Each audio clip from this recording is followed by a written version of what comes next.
Thanks for tuning in. Today we're going to be reviewing the Topeak E-Booster Digital Mini Electric Bike Tire Inflator.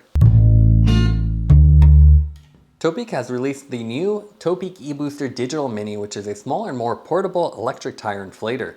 The mini version of the pump removes the bulky SmartHead functionality and adds a more vibrant color screen, as well as additional features. Packaging wise, you can see just the standard cardboard box with the white and yellow. You have a nice glossy graphic of the pump.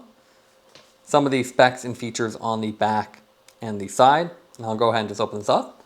We'll go over the full specs on here.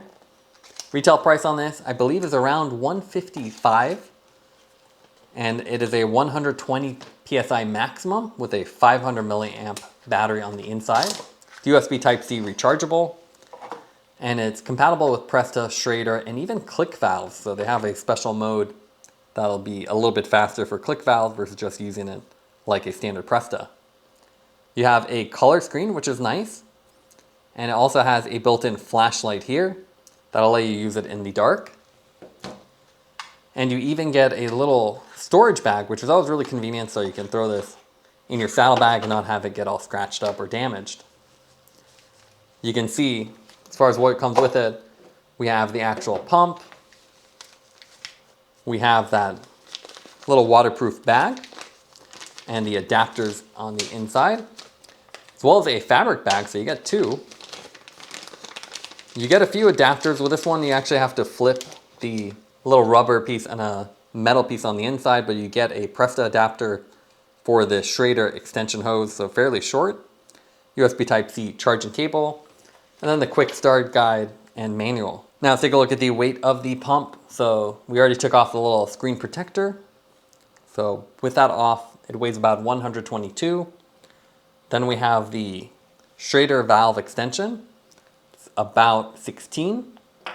And then there's a Presta attachment for the extension, and that is 8 grams. Visually, the Topeak E-Booster Digital Mini has a more standard rectangular design with rounded corners and a slightly beveled edge on the side faces. You have basic Topeak branding with a plastic outer construction. You have Topeak on one side and then written larger on the other side. They've designed this with the valve sticking out the front.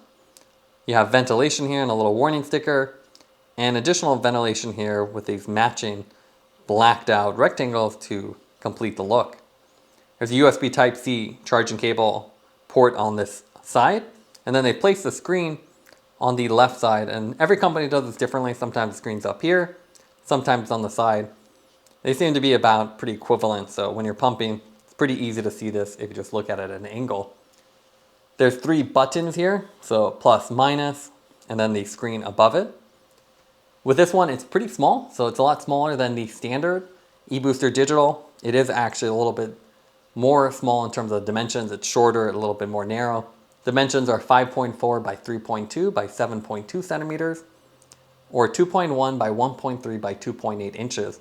So pretty compact and fairly thick, but it's on par with the CYCPLUS and some other pumps we've reviewed here as well. As far as the screen, the big upgrade here is it's a nice color screen. So if you hold the button, you can see you get the nice Topeak in yellow, and that's something you only see with brands like Trek or higher end ones with the cheaper CYCPLUS or even more affordable generic ones. They're just a shared screen. You can see you have the current pressure there, the target pressure in yellow, the units underneath it, and a battery indicator. If I tap a button, you can see I'm now editing the current target pressure. And if you let it go idle for a little bit, it'll stop flashing, but it's a nice color. And this even has a red caution overlay if it gets too hot. Very simple controls as well. So you can see again, 3 buttons. Holding it will power it on or off. And you can see again, you get the startup and shutdown screens you just don't see on the cheaper brands. With this one, again, you have to enter the edit mode, which is a little bit weird. So you have to do 1 tap. And if I want to do quick ones, I can just hold it and I'll quickly adjust. I can double tap because I'm just in this editing mode. And they've also added some other kind of interesting features. There's also a flashlight. So if you hold the negative button or double tap it, so if you double tap it, you can see you get a very simple flashlight, so if you're using this in the dark, you can potentially see the valve. Double tap to turn it off. If you hold the plus button while not in edit mode, you can see the units start to flash, and I press it again. You can see I can do bar, and then kilograms per centimeter squared. So pretty cool that you can do the adjustments, and they've made the menu separate by putting you either in edit mode or not in edit mode where these other features work. And that's a nice improvement compared to some other pumps which didn't even let you double tap buttons. Like the double tap minus on the other ones meant you could never do it. You can never edit, but with this one you can double tap to edit it if you're in edit mode. So that's the only caveat here. If I press it, you'll hear the pump. So fairly loud like most of them. You have the vibration, but they've added additional ventilation here to offset it. And then if you press it again, it'll stop pumping. It has the auto stop and safety features built in, so if it never inflates, it will automatically turn off. As far as the nozzle attachments, you can see it has a thread-on design that sticks out, and it actually, the whole thing will come off, and you can use this as is without the extension, and you have to switch the pieces on the inside. So you can see with this off, there's this little rubber grommet, and then a second piece in here. So if you flip this in one direction versus the other, and you change the orientation of the outer grommet, it will switch what it does. And you can switch between Presta, Schrader, or Clik. So it has a little different design, which is interesting. Now, if trying to remember what does what is the hardest part. In some of them, it doesn't really seem like it fits. So you can see some of them just make sense, while the other directions won't make sense. But you do have to refer to the manual. And I believe this would be Schrader. And then flipping this around would give you the Presta. But again, it's not very obvious. You'd have to kind of look at the manual to remember what you're doing. So you're not going to do this on the road for sure. I would have preferred just an attachment, but with this design you have less moving parts as it's all internal. They also have an extension hose, and you can see this one will just thread on. It's fairly short, so they're just a little bit longer, a little bit flexible on this about 1 inch center section. And then with this one, it is Schrader, and then you can add another attachment to go to Presta. So you can see all together, if you wanted a Presta valve with the extension, it gets a little bit bulky and you have to carry the actual extension. The nice thing is they do include the bag. So you can see it'll automatically shut off too if you don't use it for a while. It's all pretty compact, and even if you want to bring the hose with you, you can see it's a nice little compact package. Now let's take a look at the pump in action. As you can see, it's really easy to use. The buttons are nice and big. You have a color display with little features like the Topeak logo. Getting it on the valve is really easy. We have the extension here with the Presta adapter, so it's a little bit more chunky, but you can see it just threads on, and you gotta be careful when you're threading it on. Don't thread off the adapter when you're trying to put on the valve, but otherwise really simple. Once you turn it on, it has the same sound as a lot of other pumps, and we were impressed with the battery life. With this 700/28 tire, we were able to inflate it from 0 to 65 PSI about 5.8 times before the battery died. Battery indicator was really reliable, unlike some other brands, and the speed is very competitive, so they've done a good job overall in packaging. The pump also doesn't get too hot to handle, like some other pumps with the plastic bodies. You have good ventilation. Comparing the timing here with the Trek and Fanttik, you can see it's really competitive, under a minute for the 700/28 tire. You can see we actually reviewed the original E-Booster Digital, and you can see the big difference really is that SmartHead. So with the previous version, they had a little selector between Presta and Schrader, and it actually added quite a bit of bulk. So you can see where the pump ended, and then this valve mechanism would go extend it. So now they've essentially cut that off, giving you a more standard swappable design. And you can see it's thinner, a little bit more narrow, and definitely shorter. So definitely a big improvement.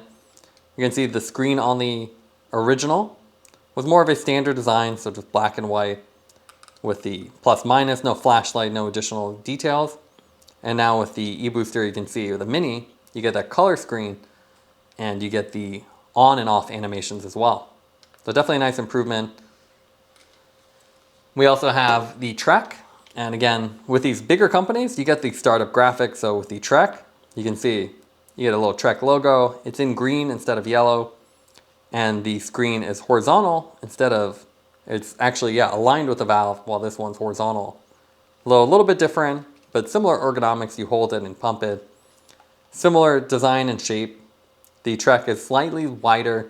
Cool thing about the Trek is though they have a little attachment here for the Schrader version. So they actually have a separate piece rather than messing with internal parts, which I actually prefer, as you'll never remember which one's which without looking at the manual. But always very similar if you hear the sound and you compare it to the Topeak. They're all kind of loud,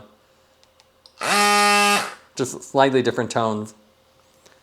We also have the Magicshine here. So you can see screen on the outer side. Black and white screen, you can see no startup or shutdown animations. The cool thing about this is you have an exposed motor. So if you turn it on, this one actually sounds a lot like a duck call too. So definitely different, but the sizing is very similar. Fanttik has a cool UI too, so depending on which one you get, you can see their miniature ones have these little startup graphics and a progress indicator. So a little bit fancier feeling with a big glossy section rather than a little inset screen, but you can see again, no branded pop-up, you just have that kind of startup arc. Sizing's all really similar. This one's a little bit more narrow than the Topeak, and you can see this is their valve extension. I would say the Topeak one's a little bit short, so you can see significantly shorter, so this one gives you a little bit more access, while this one is less flexible. And this is actually the same extension as the Mini has on the standard version, so you can see they're identical visually. But CYCPLUS is probably the smallest and lightest pumps on the market. They have the AS2 Ultra, AS2 Pro, and you can see smaller metal exterior, so it gets a little bit warmer, but it's a little bit flatter of a nozzle. And you can see their screen is really basic. So 3 buttons, kind of small, and black and white screen with it on this outward face. And similar sounds. So definitely kind of all the same. There's a lot of brands making these pumps on the market now, but you get a little bit more polish and you get the additional flashlight, which is also something you got on the Trek. But the cool thing about the Trek was rather than remembering which button to press and how many times, they made a separate button entirely. Now let's go over the pros and cons for the E-Booster Digital Mini. What we like about it is you have a compact form factor. It's a lot more competitively sized compared to the standard E-Booster. You also have click valve compatibility with the reversible head. And you have a nice color screen with multiple units, which feels a lot more polished compared to other more affordable pump variations. The negatives of this pump is the premium price. It does feel more premium, but it costs more than the CYCPLUS or other lower cost options. Also with the lack of a SmartHead, it doesn't really have anything to differentiate itself compared to the other ones. It's very similar to Trek and other brands out there. Taking everything into account would give the pump a 9 out of 10. It's a nice compact and premium tire inflator. Thanks for watching this review. Don't forget to like and subscribe. You can see more content from us on our website at thesweetcyclist.com, as well as follow us on Instagram at thesweetcyclist. This is The Sweet Cyclist reminding you to enjoy the ride.